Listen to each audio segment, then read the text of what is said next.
On a frigid winter night, a man risks everything to save a dying pregnant wolf.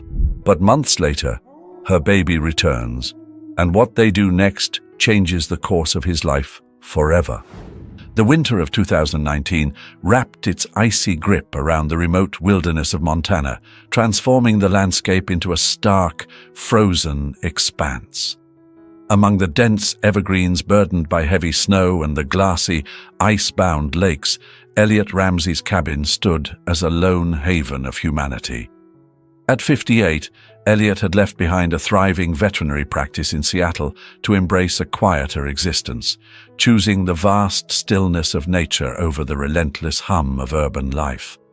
His cabin, built with local timber and rugged stone, nestled beneath the towering Rockies, was both humble and resilient.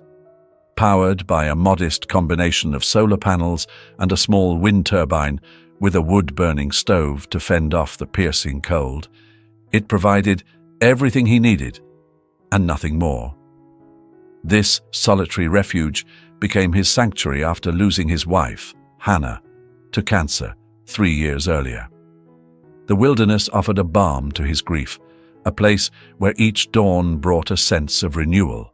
Every morning he would wake in the pre-dawn stillness, kindle the fire, and watch as the rising sun painted the snow-draped scenery in hues of blush and amber. His days followed a deliberate rhythm, checking his weather instruments, nurturing his small greenhouse that yielded hardy winter greens, and tending to the needs of his land. The nearest town was 40 miles away, a trek he undertook monthly for supplies and a brief connection to civilization at the local ranger station. Though he'd left the chaos of his practice behind, Elliot's skills as a veterinarian remained in demand. The rangers often sought his help in treating injured wildlife, a calling he couldn't ignore. His cabin's basement served as a makeshift clinic, stocked with essential supplies and equipment he'd brought from his former life. Over the past 2 years, he'd treated everything from injured hawks to orphaned bear cubs. But his work with wolves resonated with him most deeply. Elliot had spent years studying and caring for large predators, particularly wolves. His expertise had yielded numerous publications on wolf behavior and rehabilitation, and he had even developed field protocols for treating wounded wolves in the wild.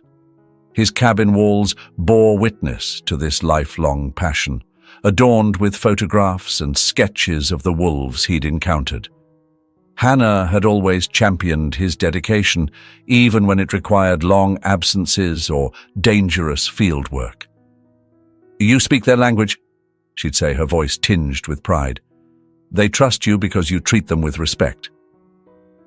Her words lingered in his heart, especially during those quiet nights when the howls of distant wolf packs pierced the stillness. That winter had arrived with an unforgiving ferocity. By mid-November, temperatures had plunged far below freezing, and snowdrifts towered to record heights. Elliot noticed how the extreme conditions were altering wildlife patterns, deer migrating to lower elevations, birds struggling to forage, and predators becoming increasingly desperate in their pursuit of food. His satellite phone, his tenuous link to the outside world, brought troubling updates from the rangers. Wolf packs were straying far from their usual territories, driven by scarcity and the unforgiving cold. The competition for dwindling prey had grown fierce. One frigid evening, as Elliot sat at his desk, jotting notes in his wildlife observation journal, a sound pierced the heavy silence, the distant, mournful howl of a wolf. He paused, listening intently. This wasn't the familiar cadence of a hunting call or pack communication. This howl carried an edge of desperation, a plea that pricked at his well-honed instincts. He glanced at the temperature reading on his weather station. 4 degrees Fahrenheit, with an even harsher wind chill cutting through the darkness. Another howl echoed, closer this time, its urgency unmistakable. Elliot's gut told him something was wrong. Decades of working with wolves had taught him to trust his instincts, and this moment was no exception. Grabbing his flashlight, he moved to the window and scanned the edge of the tree line. The powerful beam pierced the swirling snow, casting ghostly shadows across the stark landscape. Something was out there, just beyond his reach. For a fleeting moment, Elliot caught sight of a shadow, moving clumsily through the thick blanket of snow, its shape blending with the wintry night.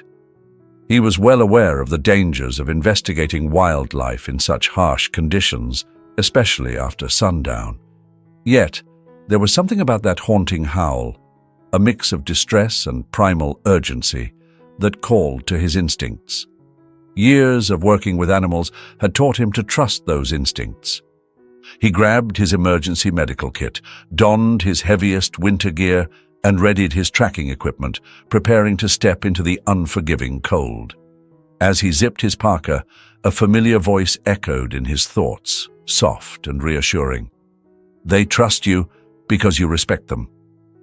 Hannah's words were always with him, a quiet compass in his work. He had no way of knowing that this moment of resolve would lead to an extraordinary encounter, one that would test not only his medical expertise, but also his deep bond with the natural world. With his flashlight slicing through the darkness, Elliot trudged into the knee-deep snow. The temperature had plunged further, and his breath crystallized in the icy air. Each step through the dense forest was deliberate, his eyes trained on any signs of movement. 20 minutes into his trek, he spotted the first clue, dark droplets of blood staining the pristine snow. The trail led him to a small clearing, where a heart-wrenching sight awaited. Under the shelter of a fallen pine tree lay a large, female wolf. Her thick grey coat was dusted with snow, and her body was alarmingly thin, her strength clearly drained. What struck Elliot most, however, was her swollen belly, a clear sign she was heavily pregnant. He took a cautious step closer, his years of experience urging him to move with care. The wolf raised her head weakly, her golden eyes locking onto his. There was no aggression, no fear, just a silent plea for help. His heart clenched as he noticed the cruel trap clamped around her right hind leg. The jagged, rusty metal had cut deep into her flesh. "Easy now, girl," Elliot murmured, his voice low and soothing, the tone he reserved for frightened animals. "I'm here to help." Step by step, he approached, making his movements deliberate and non-threatening. The wolf held his gaze, her body too weak to resist, but her spirit still unbroken. As Elliot knelt beside her, he took in the full extent of her condition. Beyond the gruesome wound, she was dehydrated and dangerously underweight. The likely scenario played out in his mind. Her pack had moved on, following the deer herds, leaving her behind when she couldn't keep up. The sight of the trap stirred a flash of anger in him. The device, outlawed years ago for its cruelty, was a reminder of human carelessness. But Elliot pushed the anger aside. This wolf needed him now. From his kit, he prepared a mild sedative, enough to calm her without causing harm. Remarkably, she allowed him to administer it, her trust in him unshaken. Her eyes, even as the drug took effect, stayed locked on his, a silent acknowledgement of his intentions. As he carefully released the trap's grip, he whispered, "Where's your pack, huh? They're supposed to look out for you, especially now." The metal teeth finally gave way, exposing a deep gash that required immediate attention. Time was critical. In her weakened state and with temperatures plummeting, hypothermia was a looming threat. Elliot knew what the protocols dictated: wild animals were to be left in their habitat. But every instinct screamed against that. If he left her, she wouldn't make it through the night. He exhaled sharply, his mind made up. "Well, girl," he said, shedding his outer coat to wrap around her trembling body. "Looks like you're coming home with me. Ivy, you don't mind the company." Lifting her carefully, Elliot was struck by how light she was for her size, a stark reminder of her malnutrition. As he cradled her in his arms and began the arduous trek back, her body shivered against his, a blend of cold and shock. Yet, she remained calm, her trust in him unwavering. Elliot pressed forward, the snow crunching under his boots, knowing that this night would mark a turning point, not just for the wolf, but for himself as well. The return to the cabin felt interminable, though Elliot knew it hadn't been more than half an hour. By the time he finally shoved the door open, his arms trembled from the strain, and icy sweat clung to his face despite the bone-chilling air.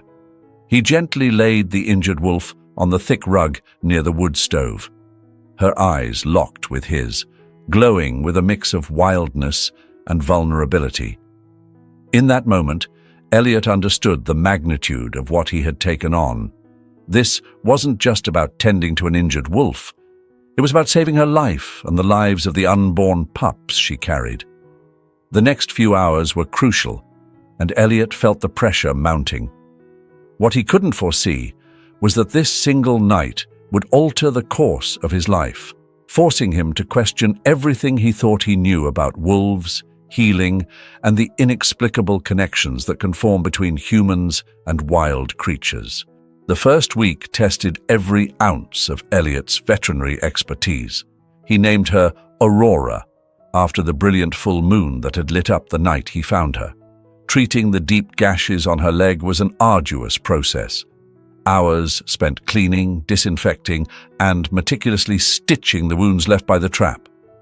Throughout it all, Aurora was unnervingly calm, as though she understood his intentions.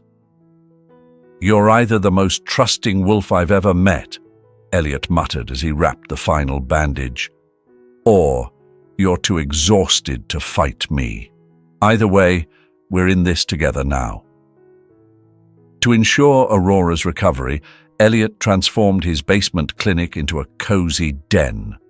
Blankets and straw lined the space, offering warmth and comfort, while the controlled temperature and quiet helped to reduce her stress. But Aurora had her own plans.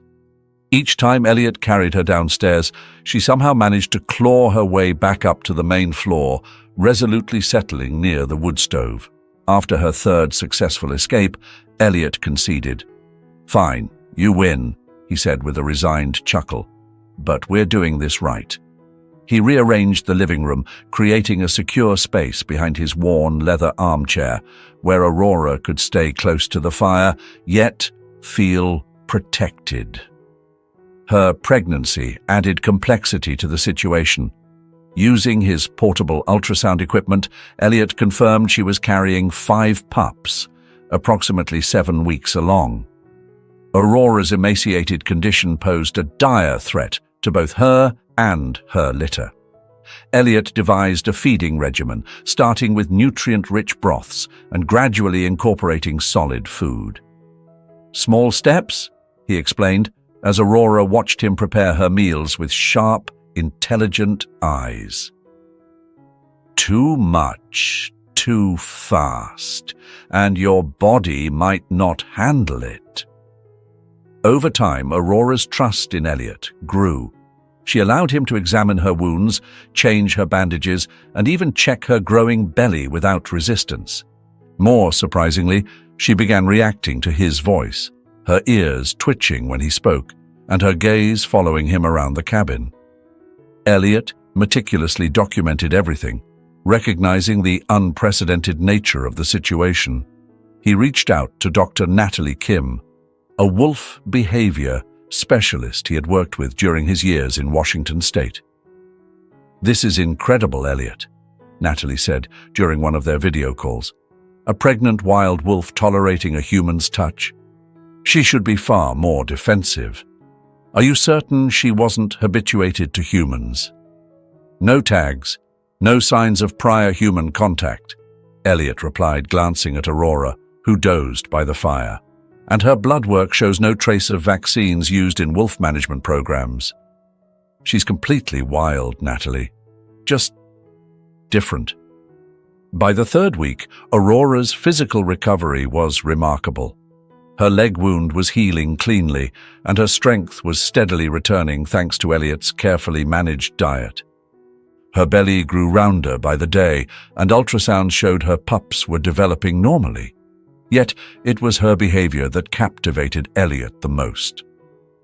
Aurora had started shadowing him as he moved around the cabin, her presence constant, as though they shared an unspoken understanding.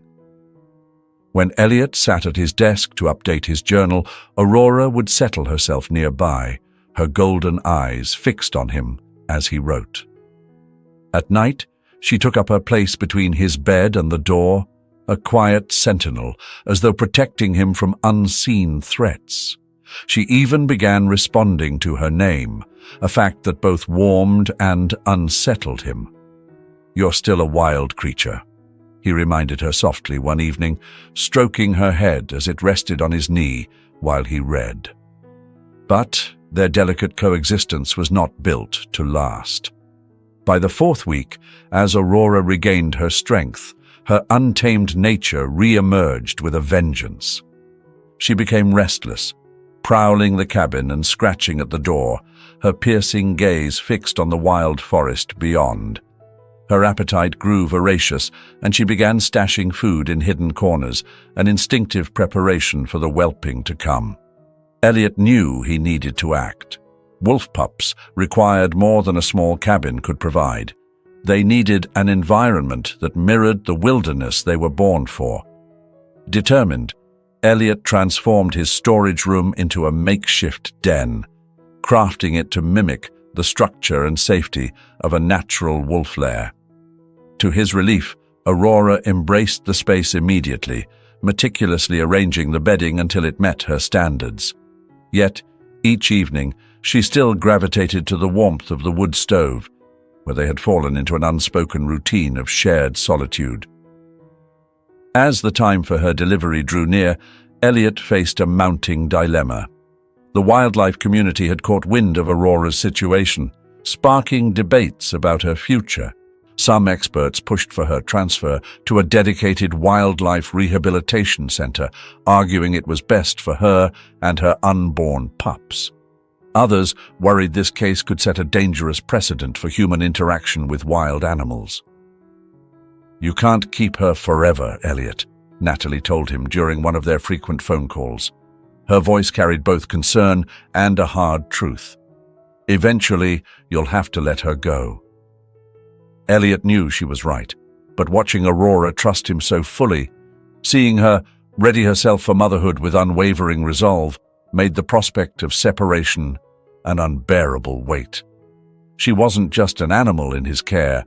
She had become a profound symbol of the fragile connection between the human and natural worlds. On a stormy evening, the cabin groaned against the howling wind as Aurora grew increasingly uneasy. She paced the floor with urgency, her whines low and unfamiliar. For the first time since her recovery, she refused her meal, confirming what Elliot suspected. The moment had come. "Ready to be a mum?" he asked softly, his voice steady despite the storm's ferocity. Aurora moved back and forth between the den and his side, her body taut with anticipation. "I'm here," he reassured her. "I'm not going anywhere." As the night deepened, nature unleashed its full force outside, while inside, Elliot prepared for an experience unlike any he'd faced before.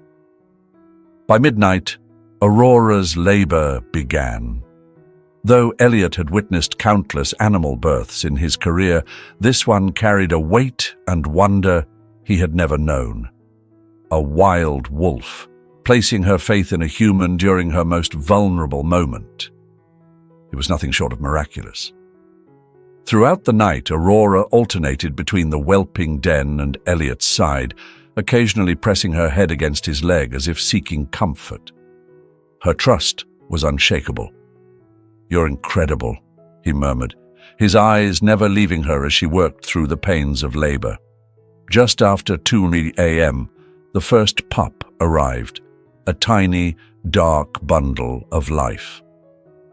Aurora immediately went to work, cleaning the pup with determined care, severing the umbilical cord with precision.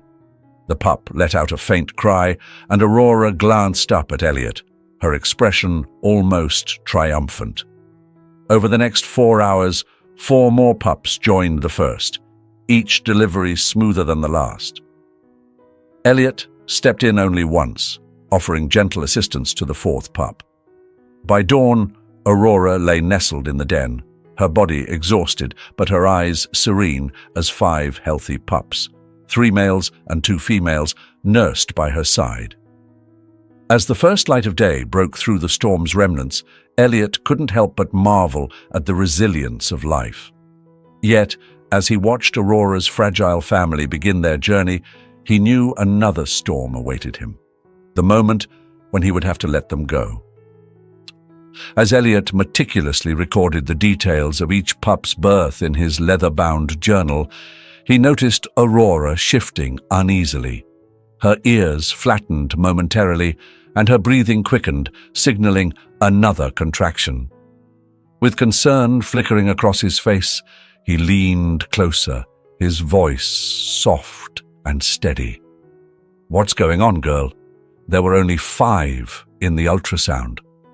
To his utter astonishment, a 6th pup emerged, tiny and trembling, but undeniably alive. Smaller than her siblings and adorned with a distinctive white marking on her chest, this unexpected arrival had likely been hidden during the scans. Yet survival was an uphill battle for the little runt. Her fragile body struggled to compete for Aurora's milk, continuously pushed aside by her stronger siblings. Elliot, drawing on years of experience, swiftly prepared a specialized formula and began supplementary feeding. Aurora watched with an almost uncanny understanding, her golden eyes never leaving him. As Elliot carefully fed the tiny pup, Aurora surprised him further by nudging the runt toward him whenever she needed assistance. It was as if the wild wolf instinctively knew her smallest pup required extraordinary care. Cradling the fragile life in his hands, Elliot murmured in the faint light of dawn, "You've got the heart of a fighter, little one." Outside, the storm had escalated into a raging blizzard, transforming the landscape into a monochromatic void. The temperature plummeted, the kind of cold that could strip life from even the hardiest of creatures. Elliot shuddered at the thought of Aurora giving birth in the wild. The runt would have stood no chance. As the morning hours crept on, Aurora's demeanor shifted. Her ears twitched forward, attuned to distant howls that carried faintly over the storm's roar. Elliot heard them too. Wolves, much closer than they should be. The blizzard must have forced Aurora's former pack into unfamiliar territory. Torn between instinct and loyalty, Aurora moved restlessly between the window and her pups. Her protective instincts warred with an undeniable pull toward the howls outside. For Elliot, the decision seemed clear by the book. Helping her reunite with her pack was the natural choice. But with the pups only hours old and the storm raging, moving them was impossible. Aurora made the choice herself. Settling down beside her newborns, she began nursing them, including the runt. She had chosen trust in the safety of the cabin over the pull of her pack. The distant howls faded, swallowed by the wind, leaving an almost sacred silence inside the cabin. Elliot, struck by the gravity of what had just unfolded, knelt beside Aurora, running a hand gently over her head. "You're changing everything we thought we knew about wolves, girl," he whispered. The sight of 6 content pups nursing the runt nestled snugly between her larger siblings solidified the moment. What was happening here went beyond mere survival. It was rewriting the rules of interaction between the wild and human worlds. As the storm raged on, Elliot began to jot notes, his thoughts racing. This was more than just a rescue. It was a rare glimpse into a deeper connection between humans and wolves. These pups, he realized, would need to grow wild, yet also learn that humans could be allies. Balancing these two worlds would be delicate, and the coming months would be pivotal in shaping their future. In the days that followed, Elliot named the runt Ivy, a name that resonated deeply with her fragile beginnings and fierce will to survive. To prevent over-domestication, he refrained from naming the others. Ivy required constant care, a demand Aurora seemed to understand, often nudging her smallest pup toward Elliot during feeding times. News of the remarkable event spread, drawing attention from the wildlife research community. Dr. Natalie Kim, a leading researcher from Vancouver, arrived with advanced equipment to document the pups' growth without disturbing them. The bond forged in that snowbound cabin marked the beginning of an extraordinary chapter. Elliot knew the road ahead would be fraught with challenges, but the lessons learned here could forever change the understanding of wolf behavior and the potential for coexistence between humans and the wild. "I've never encountered anything quite like this," Elliot, Natalie remarked, her eyes fixed on Aurora as the wolf allowed them to weigh and examine her pups without hesitation. "She's retained her wild instincts, teaching, guarding, guiding her pups, but she's brought you into their world as if you belong there. It's groundbreaking." The pups were thriving, growing swiftly into their own unique personalities. The largest male emerged as a natural leader, while one of the females showcased remarkable problem-solving skills. Ivy, though noticeably smaller than her siblings, exhibited an unshakable curiosity about humans, mirroring her mother's extraordinary trust. By the time the pups reached 4 weeks, Elliot had carefully established a routine that balanced human intervention with the preservation of their wild instincts. Aurora took the lead in teaching them vital wolf behaviors, grooming techniques, the basics of pack dynamics, and even early lessons in hunting. She guided her pups on brief outings within the secure area Elliot had constructed behind the cabin, demonstrating how to catch and handle small prey. Yet, what fascinated observers the most was Aurora's insistence on bringing her pups back to Elliot after each lesson, as though solidifying his role in their pack. "She's showing them that humans can be allies," Natalie noted during one of her visits. "But she's not domesticating them. Look how she corrects them whenever they stray too close to tameness. She's preserving their wildness while fostering trust." It wasn't just the wolves who were transforming.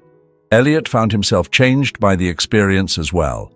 His meticulously documented journals were already being praised as a breakthrough in wildlife studies. Beyond the scientific value, he gained a profound understanding of the delicate balance between assisting wildlife and respecting their innate nature. As spring unfolded, Aurora began leading her pups on longer excursions, gradually increasing their strength and honing their survival skills. By now, Ivy had proven herself, her determination more than compensating for her small stature. Elliot watched these developments with mixed emotions, fully aware of what they meant. One evening, as the sun dipped low, Aurora paused at the edge of the clearing, with her pups gathered closely around her. Elliot stood on the porch, their gazes meeting across the distance, and he knew she was preparing for the inevitable. "You're right," he murmured softly when she approached him that night, her eyes brimming with the intelligence he had come to know so well. "They need to be wild. That's always been the goal." With Natalie's guidance, Elliot laid out a plan to help the wolves transition back to the wild. Gradually, their excursions would lengthen, and human contact would lessen, allowing the pups to gain the independence they needed. Nature, however, had its own schedule. One crisp spring morning, the air was filled with familiar howls from the distance. Aurora's original pack had returned to their ancestral territory. This time, Aurora stood differently as she listened, her stance one of resolve. Her pups, now strong and capable, gathered around her with alert anticipation. Elliot understood that the moment he had both feared and worked toward was here. The day Aurora led her family back into the wilderness was bright and full of promise, the kind of morning that heralded fresh starts. Standing on his porch, Elliot watched as Aurora and her pups paused at the edge of the clearing. Each one, even little Ivy, had grown into a formidable young wolf, ready for the challenges ahead. Aurora turned back one last time, padding toward Elliot. Pressing her head gently against his hand, she offered a silent farewell. In her eyes, he saw more than trust. There was gratitude, deep and undeniable. Then, with her pups in tow, she disappeared into the forest, leaving Elliot with the bittersweet triumph of knowing they were finally free. A profound connection lingered between two souls who had shared something truly extraordinary.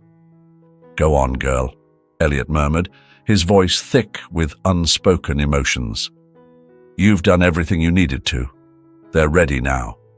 As though understanding his words, Aurora turned back to her pups, her gaze steady and resolute. With a final glance over her shoulder, she led her young ones into the forest. Their grey silhouettes blended seamlessly into the trees, dissolving like shadows fading with the rising sun. Elliot stood rooted in place, watching long after they disappeared. The crisp morning air carried the faint, haunting echoes of wolf calls, a melody both wild and free. It could have been the perfect ending, a story of rescue, healing, and release. But nature, ever full of surprises, wasn't finished yet. A month after Aurora's departure, Elliot was jolted awake in the pre-dawn darkness by the sound of familiar howls. Pulling back the curtain, his breath caught at the sight before him. There she was, Aurora, standing at the edge of the clearing. But she wasn't alone. Behind her, a small group of wolves emerged, including a commanding alpha male Elliot instantly recognized. Among them, frolicking with unabashed confidence, were all 6 of her pups, Ivy included. Against all odds, Aurora had succeeded in reintegrating her pups into her original pack. Her trust in Elliot had not dulled their wild instincts, but had instead strengthened their resilience. Even more astonishing, the pack seemed to acknowledge the cabin, and Elliot himself, as harmless fixtures within their territory. In the months that followed, Elliot frequently observed them from a respectful distance. The wolves never ventured too close, maintaining their innate wildness, but their continued presence spoke volumes. They had forged an unspoken truce, a rare acknowledgement of coexistence between their world and his. Word of this remarkable phenomenon spread quickly within the wildlife conservation community. Elliot's secluded cabin transformed into a hub for groundbreaking research on the interplay between human intervention and wild behavior. His meticulous observations and recordings inspired new methodologies in wildlife rehabilitation, earning him acclaim for his unprecedented insights. Ivy, the tiny runt who once required such delicate care, grew into a spirited young wolf. Like her mother, she possessed a sharp intelligence and often watched Elliot from the forest's edge, her amber eyes brimming with curiosity and recognition.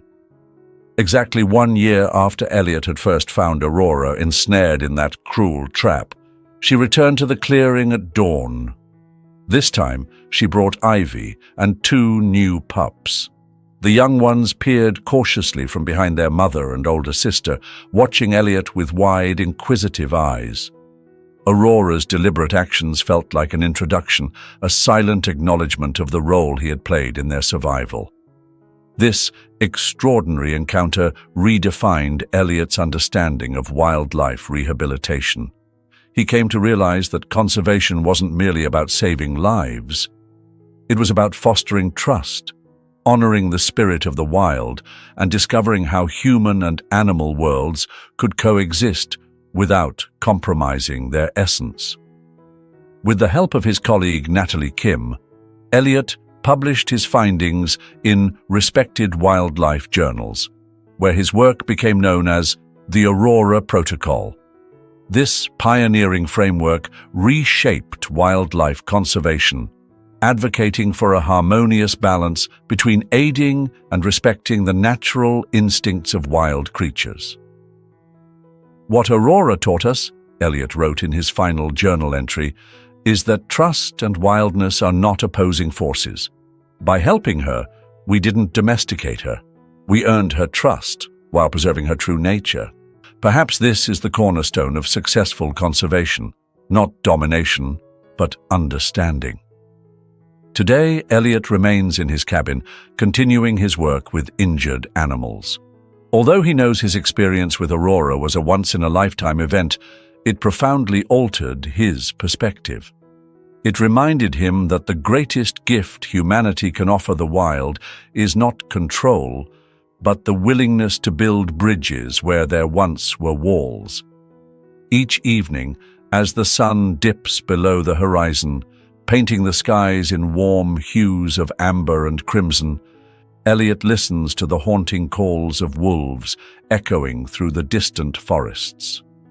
Somewhere out there, he knows, Aurora's legacy endures, a testament to the bond that can exist between humans and the wild. Sitting in his well-worn chair beside the crackling warmth of the wood stove, the spot where Aurora once rested still feels imbued with her presence. On winter nights, as snow blankets the cabin, Elliot often contemplates how a single act of compassion can ripple through time, influencing not just lives, but the very fabric of wildlife conservation. Visitors to the cabin frequently request to hear Aurora's story, and Elliot obliges with a quiet reverence. Aurora was extraordinary, he always begins, cautioning them not to expect every wild creature to exhibit such trust. But what she taught us, he adds, is patience, respect, and the delicate balance of aiding nature without compromising its wild essence. Over the years, the cabin has become an unofficial sanctuary of education. During the warmer months, school groups flock to the area, learning about the intricacies of wildlife rehabilitation and the delicate harmony of coexistence. Elliot shares photographs of Aurora and her pups, their stories sparking a sense of wonder and a commitment to conservation in the young visitors. On particularly serene nights, when the sky is clear and stars glimmer like scattered diamonds, the wolves' howls resonate through the valley. Elliot can often discern Aurora's pack from their distinct patterns, a unique melody of familial unity. Local rangers report that her pack continues to thrive, spreading across the territory in multiple generations. Unlike other packs, this one maintains an almost instinctive respect for human boundaries, avoiding conflicts while carving out their place in the wild. Among their descendants are wolves with the same striking white chest markings as Ivy, a signature trait passed down from a distant ancestor. Their intelligence, so reminiscent of Aurora's, suggests that her influence runs deeper than science can fully explain. The story of Aurora has extended far beyond Elliot's cabin. Her tale, meticulously documented in scientific papers, has inspired a paradigm shift in wildlife rehabilitation around the globe. Conservation programs now aim to balance human intervention with the preservation of natural instincts, yielding better outcomes in reintroducing animals to the wild. In his presentations, Elliot often reflects on Aurora's most profound gift, the trust she placed in humanity, and the wisdom she unveiled in nature itself. If we approach the wild with respect and understanding, he tells his audiences, it will reveal truths far greater than we ever imagined. As the years pass, Elliot has taken on the role of mentor, guiding younger veterinarians in the principles Aurora imparted. He teaches them the virtues of patience, the necessity of preserving wild nature while extending help, and the strength it takes to know when to let go. The trap that once ensnared Aurora now hangs on his cabin wall, a somber yet hopeful reminder of humanity's capacity for both harm and healing. Next to it, photographs chart her journey, from her rescue on that fateful night to her final moments leading her family into the forest. These images stand as enduring symbols of what can unfold when humans choose compassion over cruelty. On quiet evenings, Elliot leaves the porch light glowing faintly, casting a warm, welcoming aura over the clearing where Aurora once nurtured her pups. In that tranquil glow, the lessons she imparted live on, a beacon for those who seek to bridge the divide between humanity and the wild. Sometimes, when luck favors him, Elliot spots wolves lingering at the edge of the forest, perhaps the descendants of Aurora, embodying the timeless legacy of trust and untamed wisdom she left behind. Every small act of kindness counts, he often reminds his students, his voice steady with conviction. Even when we don't see the outcome right away, it matters. Wow, what a story, right? Even though this is a work of fiction, Aurora's tale feels so real, so raw, that it stirs something deep within us. It's not just about a man rescuing a wolf. It's about the fragile, beautiful connections we can build when we approach the world with respect, patience, and compassion. The story teaches us that trust is not something that can be forced. It's earned, slowly and deliberately. Elliot didn't try to tame Aurora. He respected her wild nature, and in doing so, he created a bridge between two worlds that are so often at odds. Isn't that such a powerful message for all of us? Another thing that stuck with me is the lesson that even the smallest acts of kindness can ripple outward in ways we may never fully understand. Whether it's saving a life or simply choosing compassion over indifference, those moments matter. They matter to us, and they matter to the world around us. And let's talk about the humanity of this story. Grief, healing, and finding purpose in helping others, even when you feel lost yourself. Elliot found meaning in caring for Aurora and her pups, and in return, they showed him that life is resilient, even in the face of hardship. Now, I'd love to hear your thoughts. What did this story mean to you? Did it change the way you see wildlife, or even the way you see compassion and trust? Drop a comment below and let's talk about it. And if you enjoyed this journey, don't forget to like, subscribe, and share it with someone who might need a little inspiration today. Thank you for being here, and until next time, stay curious, stay kind.